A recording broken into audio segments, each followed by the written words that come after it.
भगवान बुद्ध की जय हो। हम अपने धम्म को व्याख्यायित करने की इस कड़ी में, जिसमें हम त्रिपिटक के विनय पिटक, सुत्त पिटक और अभिधम्म पिटक का अध्ययन कर रहे हैं, आप सभी श्रोतागणों से विनम्र निवेदन है कि आप सभी प्रातःकाल या सायं काल जब भी आपको समय मिले एक वीडियो को अवश्य सुने, जिससे आप धम्म के बारे में और भगवान बुद्ध की वाणी के बारे में वास्तविक रूप से अधिक जान पाएंगे। क्योंकि हमेशा से किसी भी धर्म को किसी दूसरे धर्म से खतरा नहीं रहा है। हमेशा से अपने ही धर्म के लोगों से, अपने ही धर्म के व्यक्तियों को खतरा रहा है। क्योंकि आप सभी भगवान बुद्ध से इसलिए दूर हो गए क्योंकि आप सभी ने भगवान बुद्ध की वाणी को ना पढ़ा, ना जाना, ना सुना, ना समझा। तो इसलिए आज हम त्रिपिटक के मध्यम निकाय का द्वितीय सर्ग का तीसरा सूत्र, जिसे महादुक्ख अंध सूत्र के नाम से जाना जाता है, इसका अध्ययन करेंगे। आप सभी श्रद्धालुओं से विनम्र निवेदन है कि भगवान बुद्ध की वाणी को विनम्रतापूर्वक, एकाग्रतापूर्वक सुने। महादुःखं नंद सुत्त। एक समय भगवान सावत्ती में अनाथ पिंडक के आराम जेतवन में विहार करते थे। एक दिन भिक्षुओं ने उनसे कहा, आज हम सावत्ती में भिक्षाटन के लिए जाने से पूर्व अन्य तैर्थिक अर्थात दूसरे मत वाले परिव्राजकों के आराम में चले गए। वहाँ पर उन्होंने हमसे पूछा कि हमारे और श्रमण गौतम के धर्मोपदेश में क्या अंतर है, जबकि हम भी श्रमण गौतम के सामान्य कामों, काम भोगों, रूपों तथा वेदनाओं के परित्याग को प्रज्ञप्त करते हैं। इस पर यह सोचकर बिना अभिनंदन, बिना प्रतिवाद किए वहाँ से चले आए कि इस बारे में भगवान से ही पूछेंगे। यह सुनकर भगवान ने कहा, ऐसे लोगों से कामों, रूपों तथा वेदनाओं के आस्वाद अर्थात भोग आदि नव दुष्परिणाम तथा निस्सरण अर्थात निकासी के बारे में पूछना चाहिए। चूँकि यह उनका विषय नहीं है, इसलिए वे इसका उत्तर नहीं दे पाएंगे। तदंतर भगवान ने उनको कामों, रूपों तथा वेदनाओं के आस्वाद आदि नौ तथा निस्सरण के बारे में विस्तार से समझाया। वेदनाओं की चर्चा करते समय उन्होंने व्यक्त किया कि जब कोई भिक्षु प्रथम ध्यान से लेकर चतुर्थ ध्यान तक किसी भी ध्यान को प्राप्त कर विहरता है, उसी समय वह ना तो अपने आप को, ना किसी दूसरे को, ना दोनों को पीड़ा पहुँचाने को सोचता है। उस समय वेदना पीड़ा रहित होती है और पीड़ा रहितता वेदनाओं का श्रेष्ठ उत्तम आस्वाद है। वेदनाओं की अनित्यता, दुखता तथा विपरिणाम धर्मता, बदलते रहने का स्वभाव उनका आदिनव है। वेदनाओं से छंद राग को दूर करना, छंद राग का परित्याग उनका निस्सरण है। जो कोई श्रमण अथवा ब्राह्मण कामों, रूपों तथा वेदनाओं को आस्वाद के समान, आदिनों के समान और निस्सरण को निस्सरण के समान यथाभूत जानते हैं, वे स्वयं भी वेदनाओं को पूरी तरह जान लेते हैं। वे दूसरों को भी ऐसे ही शिक्षित कर पाते हैं जो इस बारे में स्वयं अज्ञानी होते हैं, वे ऐसा नहीं कर पाते हैं। अब हम इसका चौथा सूत्र, जिसे चुल दुख कंद सूत्र के नाम से जाना जाता है, इसका श्रवण करेंगे। एक समय भगवान सक्साक्य जनपद के कपिलवस्तु के निग्रोध आराम में विहार करते थे। उस समय महानाम शाक्य उनके पास आकर कहने लगा, भंते, लंबे समय से मैं भगवान द्वारा उपदिष्ट धर्म को ऐसे समझता हूँ। लोभ चित्त का उपक्लेश है, द्वेष चित्त का उपक्लेश है, मोह चित्त का उपक्लेश है, पर कभी मेरे चित्त से लोभ वाले, कभी द्वेष वाले और कभी मोह वाले धर्म चिपटे रहते हैं। तब मुझे ऐसा लगता है कि कौन सा धर्म मेरे भीतर से छूटा नहीं है, जिससे कभी चित्त से लोभ वाले, कभी द्वेष वाले और कभी मोह वाले धर्म चिपटे रहते हैं। यह सुनकर भगवान ने कहा, महानाम सुन, वही धर्म तेरे भीतर से छूटा हुआ नहीं है, जिससे कभी लोभ वाले, कभी द्वेष वाले और कभी मोह वाले धर्म तेरे चित्त से चिपटे रहते हैं। यदि वह तेरे भीतर से छूटा हुआ होता तो तू घर में न रहता, ना कामोपभोग करता। चूँकि वह धर्म तेरे भीतर से छूटा नहीं है, इसलिए तू गृहस्थ है, कामोपभोग करता है। तत्पश्चात भगवान ने महानाम को काम भोगों के आस्वाद एवं आदिनों अर्थात दुष्परिणाम के बारे में विस्तृत जानकारी दी। इसके उपरांत भगवान ने राजगृह में गिज्झू पर्वत पर अपने विहार करने के समय की एक घटना का उल्लेख किया। उस समय बहुत से निग्रंथ इस किले के पास कलशिला पर खड़े हुए आसन छोड़ उपक्रम करते हुए दुखपूर्ण तीव्र वेदनाएं अनुभव कर रहे थे।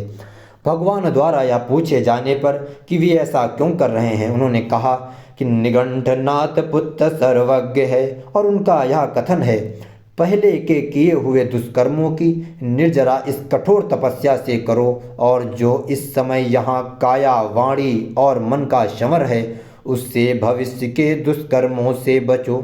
इस प्रकार चित्त आश्रय रहित हो जाएगा, जिससे शनय शनय कर्मों का क्षय, दुखों का क्षय और वेदना का क्षय हो जाएगा। वेदना का क्षय हो जाने से सारे दुखों की निर्जरा हो जाएगी। हमें यह कहना अच्छा लगता है, हम इससे संतुष्ट हैं। तब भगवान द्वारा पूछे गए विभिन्न प्रश्नों के उत्तर में निग्रंथों ने स्वीकार किया कि हमें यह नहीं मालूम हम पहले थे या भी या नहीं, हमने पूर्व में दुष्कर्म किए भी हैं या नहीं, हमने अमुक अमुक दुष्कर्म किए हैं, इतने दुख की निर्जरा हो गई, इतने की होनी है, और इतने दुख की निर्जरा होने पर सारे दुख की निर्जरा हो जाएगी। इसी जन्म में अकुशल धर्मों का विनाश और कुशल धर्मों का लाभ होना है। भगवान ने कहा, यदि ऐसा ही हो तो निर्दयी, क्रूर एवं लहू से रंगे हाथों वाले नीच जाति के लोग ही प्रवजित होंगे। तदंतर चर्चा के दौरान निग्रंथों के मुंह से यह बात निकल गई कि मगध के राजा सेनीय बिंबिसार भगवान से अधिक सुख विहारी हैं। इस संदर्भ में भगवान ने उनसे पूछा कि क्या राजा बिंबिसार बिना शरीर को हिलाए डुलाए मौन रहते हुए 7 रात दिन एकांत सुख अनुभव करते हुए विहार कर सकता है? निग्रंथों ने उत्तर दिया, नहीं। तदुपरांत उन्होंने यहाँ तक स्वीकार कर लिया कि राजा बिंबिसार 1 रात दिन भी इस प्रकार विहार नहीं कर सकता। तो भगवान ने कहा कि मैं इस प्रकार 7 रात दिन तक विहार कर सकता हूँ। ऐसा होने पर अधिक सुख विहारी कौन हुआ, मगधराज सेनीय बिंबिसार अथवा मैं? इस पर निग्रंथों ने अंगीकार किया। ऐसा होने पर तो मगधराज से आयुष्मान गौतम ही अधिक सुख विहारी हैं। महानाम शाक्य ने संतुष्ट होकर भगवान के भाषण का अभिनंदन किया। बोलो भगवान गौतम बुद्ध की जय। इसका अगला सूत्र 5वां सूत्र, जिसे हम अनुमान सूत्र के नाम से जानते हैं। एक समय आयुष्मान महामोगलन भग्ग जनपद में सुसुमार गिरी के बेसाल कटन में मृगदाओं में विहार करते थे। वहाँ पर उन्होंने भिक्षुओं को संबोधित करते हुए कहा, चाहे कोई भिक्षु आवाहन करे, आप मुझसे संभाषण करें, मैं आपके द्वारा संभाषण के योग्य हूँ। किंतु यदि वह दुर्वचन कहने वाले, दुर्वचन पैदा करने वाले धर्मों से युक्त है और शिक्षा ग्रहण करने में असमर्थ, उत्साहीन है, तो फिर संब्रह्मचारी उसे संभाषण के योग्य नहीं मानते, न उस व्यक्ति में विश्वास उत्पन्न करना उचित समझते हैं। परंतु यदि वह सुवचन कहने वाले, सुवचन पैदा करने वाले धर्मों से युक्त हैं और शिक्षा ग्रहण करने में समर्थ उत्साही हैं, तो फिर संब्रह्मचारी उसे संभाषण के योग्य मानते हैं, पर उस व्यक्ति में विश्वास उत्पन्न करना उचित समझते हैं। आयुष्मान मुगलान ने विस्तार से यह भी समझाया कि दुर्वचन पैदा करने वाले और सुवचन पैदा करने वाले धर्म कौन से होते हैं। तत्पश्चात आयुष्मान मुगलान ने कहा, भिक्षु अपने आप को इस प्रकार समझाए कि जो व्यक्ति पाप की इच्छा करने वाला है, पापपूर्ण इच्छा के वशीभूत है, वह मुझे अप्रिय अरुचिकर होता है। मैं भी पाप की इच्छा करने वाला हूँ, पापपूर्ण इच्छा के वशीभूत हूँ। अंत में मैं भी दूसरों को अप्रिय अरुचिकर होऊंगा। यह जानते हुए भिक्षु को ऐसा चित्त उत्पन्न करना चाहिए कि मैं पाप की इच्छा करने वाला नहीं होऊंगा, मैं पापपूर्ण इच्छाओं के वशीभूत नहीं होऊंगा। भिक्षु को आपको इस प्रकार परखना चाहिए, क्या मैं पाप की इच्छा करने वाला हूँ, पापपूर्ण इच्छाओं के वशीभूत हूँ। यदि उसे प्रतीत हो कि मैं पाप की इच्छा करने वाला हूँ, पापपूर्ण इच्छाओं के वशीभूत हूँ, तो उसे अकुशल धर्मों के परित्याग के लिए यत्न करना चाहिए। परंतु यदि उसे ऐसा लगे कि मैं पाप की इच्छा करने वाला नहीं हूँ, पापपूर्ण इच्छाओं के वशीभूत नहीं हूँ, तो उसे उसी प्रसन्नता एवं आनंद के साथ रात दिन कुशल धर्मों को सीखते विहार करना चाहिए। आयुष्मान मुगलन ने अन्य अनेक अकुशल धर्मों की चर्चा करते हुए कहा कि उनके आशय को स्पष्ट किया और अंत में कहा, जैसे कोई चमक दमक प्रिय युवती अथवा युवक एकदम स्वच्छ दर्पण अथवा जलपात्र में अपना मुख के प्रतिबिंब को देखते हुए यदि वहाँ पर मैल दिखे तो उसे दूर करने का प्रयत्न करते हैं, और वहाँ पर मैल नहीं दिखे तो उससे संतुष्ट रहते हैं। अहो लाभ है हमें, नितांत स्वच्छ है हमारा मुख।